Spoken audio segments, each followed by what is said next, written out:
Pessoal, boa tarde. Meu nome é Oswaldo. O curso nosso aqui é de programação de computadores. Teremos eu e o Ierrum como professores do curso, né, que o Ierrum dá aulas segundas de manhã e eu tarde. Muito bem.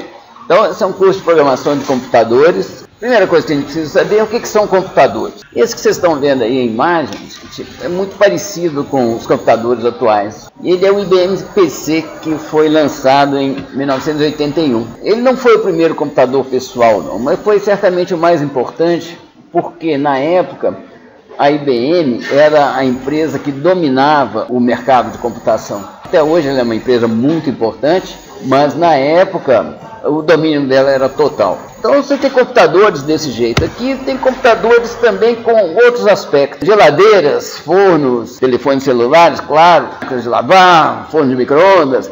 Tudo isso, gente, tem embutido processadores. São computadores pequenininhos que a gente chama de embarcados, processadores embarcados, porque eles vêm numa outra coisa, para ver o programa da sua máquina de lavar, para assistir o sistema de freios do seu computador, do seu carro, várias outras coisas. Então, ou seja, tem computadores que parecem com esses que a gente está acostumado, tem outros que são bem diferentes. Pequenininhos, esses que eu falei, né? E tem outros enormes. Tem outros que ocupam vastos salões, custam centenas de milhões de dólares. Aqui é um exemplo, esse é o Blue Gene, que ele foi lançado em 2006 e que ele fazia 178 trilhões de operações aritméticas por segundo. Era chamado de supercomputador porque ele figurava entre os mais poderosos de sua geração. Porque você sabe muito bem que esse meu computador aqui deve ser equivalente a um supercomputador dos anos 80. Sabe? Ou seja, a evolução é muito rápida, como nós vamos ver aqui alguns exemplos. O supercomputador ele recebe essa alcunha porque ele figura entre os mais poderosos de sua geração. Qual que é a evolução? Vamos ver a evolução dos computadores, só para a gente ter alguns números na cabeça. Ou seja, uma das ideias dessa aula aqui é dar para vocês algumas ordens de grandeza do nosso objeto de estudos aqui. O Blue Gene, então esse que eu mostrei a foto, ele tinha 478 teraflops, ou seja, trilhões de operações por segundo. Em 2008, foi lançado o Roadrunner pela IBM, o Blue Gene também era da IBM, que atingiu 1 petaflops, ou seja, 1.000 trilhões de operações por segundo. Em 2010, foi um computador chinês que ficou em primeiro lugar, esse Tianhe aí, com 2,6 petaflops. Cada petaflop, 1.000 trilhões de operações por segundo. Em 2011, foi um sistema japonês, sistema K, com 8 petaflops. Em 2012, olha só como é que vai progredindo, tá bom? Aqui, ó, daqui para cá dobrou, daqui para cá mais do que dobrou, daqui para cá bem mais do que dobrou, aqui mais ou menos dobrou. Aqui esse último aqui de 2013, que é o que vale até hoje, também é chinês, tá certo? É uma outra geração desse Tianhe, não sei como é que pronuncia isso daqui, e está com 33,86 petaflops. Ou seja, você vai dobrando praticamente de 2 em 2 anos. Os computadores evoluem, sabe? Evoluem muito rapidamente. Vocês mesmos, jovens, vocês já vivenciaram uma rapidíssima evolução dos computadores. Vocês pegaram os computadores de quando vocês eram meninos para agora, a diferença é enorme. Pega hoje, né, um iPhone aí, certo? Ele é um computador desse tamanho assim, faz muito mais coisa que os computadores de antigamente faziam. Agora, essa evolução, ela não é fácil de prever, não. A gente sabe que vão ser mais rápidos. Agora, para onde exatamente que vão, não é fácil de ver. Eu vou citar aqui um caso que é importante vocês terem na cabeça para a história da computação. MS-DOS, MS é Microsoft DOS é um sistema operacional precursor do Windows. O primeiro sistema operacional foi usado no IBM PC, que eu me referi aqui. E foi comprado, o pessoal da IBM conhecia o Bill Gates e o Paul Allen, eram praticamente os dois só. Tinha essa empresa, Microsoft, que faturava 150 mil dólares por ano. Numa entrevista que eu li ali, eles precisam faturar $1 milhão por dia para chegar no ponto assim, só $1 milhão por dia que eles precisam faturar para não ter prejuízo. Então é muito maior hoje em dia a empresa, né? Mas nessa época era uma empresa pequenininha que já tinha feito uns compiladores para os micros que precederam isso daqui. Eles tinham uma certa reputação, a IBM foi atrás deles pedindo para eles fazerem um sistema operacional. Eles não tinham um sistema operacional, mas eles estavam em negociação com esse Tim Peterson, que era outro desenvolvedor lá de Seattle também, e compraram o MS, o que veio a se chamar MS-DOS, 150 mil dólares, e venderam para a IBM, estava por muito mais. A IBM contratou então a Microsoft para fazer o MS-DOS sem uma cláusula de exclusividade. E o IBM PC ele foi proposto como uma plataforma aberta que podia ser copiada, certas partes lá, mas assim, um sistema operacional poderia servir para várias outras empresas, a Dell, HP, Compaq, não sei quantas mais outras que surgiram na época, lá, que fizeram clones do IBM PC, clones dentro da mais absoluta legalidade, que era essa mesma intenção da IBM, e que a Microsoft vendia para eles. O resultado é que a Microsoft, poucos anos depois, era maior do que a IBM. Então, o que é importante pegar disso, da dificuldade de se prever? Bom, primeiro vendeu o Tim Patterson. Ele vendeu por $50 mil, uma coisa que vale bilhões de dólares.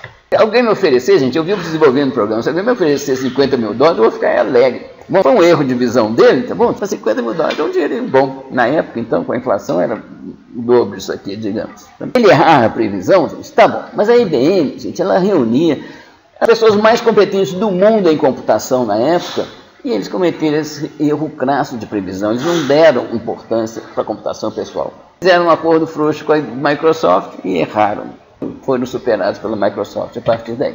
Então, ou seja, é difícil de prever. Se a IBM não conseguiu prever, é porque ninguém conseguiria na época. Não dava para saber que ia acontecer isso tudo. Tá bom? Mas eu vou falar várias coisas sobre computadores aqui. O fato que poucos sabem é que computadores, eu mostrei uns grandões, uns pequenininhos, todos eles, computadores fazem o quê, gente? Eles transformam em informação. Ele pega informação de entrada e transforma em informação de saída. Todos os computadores eles são capazes de fazer as mesmas transformações de informação. Capazes de fazer as mesmas. Dado capacidade de armazenamento, se você juntar disco, fita magnética e coisa parecida, todos os computadores, o pequenininho, esse daqui, e o Blue Gene e o chinês lá, são capazes de fazer as mesmas transformações de informação. Quais são essas transformações? Essa capacidade, a computabilidade, certo, é definida por um dispositivo teórico proposto pelo Alan Turing, um matemático inglês importantíssimo, que em 1937, ou seja, antes dos primeiros computadores, ele propôs um modelo teórico que captura a noção de computabilidade. Ele chama de computer. Computer é uma pessoa calculando. Então ele tem uma imagem de um cara com várias pilhas de papel, assim, onde ele ia anotando resultados, passando de um para cá e para lá. Ele só conseguia olhar uma parte dela aqui, daquilo que estava na frente dele, mas tinha uma capacidade de anotação ilimitada. Esse computer do Alan Turing, até hoje, certo? O que a gente tem como limite de computabilidade e que você precisa de um computador muito pequenininho mesmo para conseguir fazer as mesmas coisas que a máquina do Alan Turing faz. Agora, a velocidade com que a informação é transformada é que determina o seu valor em boa parte dos casos. Eu posso pegar esse meu computador aqui, juntar um tanto de armazenamento externo, um monte de disco aqui, e rodar o mesmo programa que faz previsão de tempo, que roda lá no supercomputador do INPE, que fica lá em Cachoeira Paulista, e esse que mostra essas previsões da Globo aí.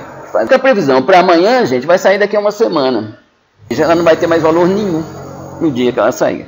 Pegar um computador, colocar ele para passar um filme, se ele não tiver uma velocidade adequada para você enxergar aquele filme, não vai adiantar nada. É uma porcaria, você não acompanha o filme. Então a velocidade conta muito. E esses supercomputadores, eles custam, para você comprar, centenas de milhões de dólares. E para você manter, você precisa de pessoal altamente especializado, o consumo de energia é enorme, o negócio dura pouco tempo, daí a pouco vocês viram que ele vai ficando velho, o gasto é enorme. E por que vale a pena? Valeu a pena desde o começo, gente, para competitividade militar. A computação surgiu na Guerra Fria, nós vamos ver aqui um exemplo, surgiu no 45 e para frente, no fim da década de 40, quer dizer, fim da Segunda Guerra Mundial, começo da Guerra Fria. O que cada um queria? Os Estados Unidos fazer bombas atômicas melhores que a União Soviética, a competitividade militar. Por isso que valia a pena gastar, na época eram caríssimos os computadores, valia a pena gastar esse dinheiro porque você tinha mais competitividade. Hoje em dia, quem que compra um supercomputador? Compra quem precisa de velocidade. A Boeing compra um supercomputador, por quê? Porque ela quer projetar um avião melhor que a da Airbus. A Airbus também compra supercomputador porque ela não pode ficar para trás. Se eles forem esperar 4 anos, daqui a 4 anos, por 1/10 do preço, você compra um computador que faz a mesma coisa que o supercomputador de hoje.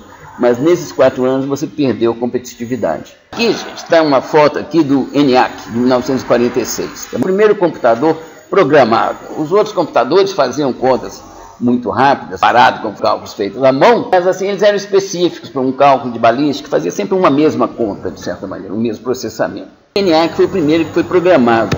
E o que ele tinha, gente? Ele era 1000 vezes mais potente que os seus predecessores. Vocês viram naquela evolução lá, quando multiplicou por 4 foi excepcional, né? O ENIAC não, gente. O ENIAC foi super ganho. Estava 1000 vezes mais forte do que a concorrência. Ele era muito mais super que os supercomputadores atuais. E sabe quantas coisas que ele fazia, gente? Ele fazia menos de 400 operações por segundo.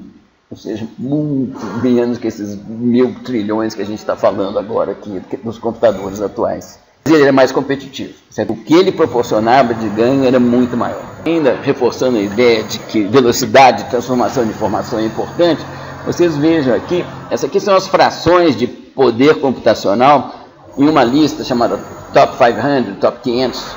Tem um site chamado top500.org, que a cada 6 meses publica a lista dos 500 computadores mais poderosos do mundo, de onde eu tirei aqueles números que estavam aqui. Vocês olhem, quem figura aqui, gente, olha os países que estão aqui, claramente são os países de maior competitividade militar e industrial do mundo. Você ter potência computacional significa que você tem competitividade industrial e militar. Ou seja, a gente aprender, extrair informação de computadores é uma coisa muito importante.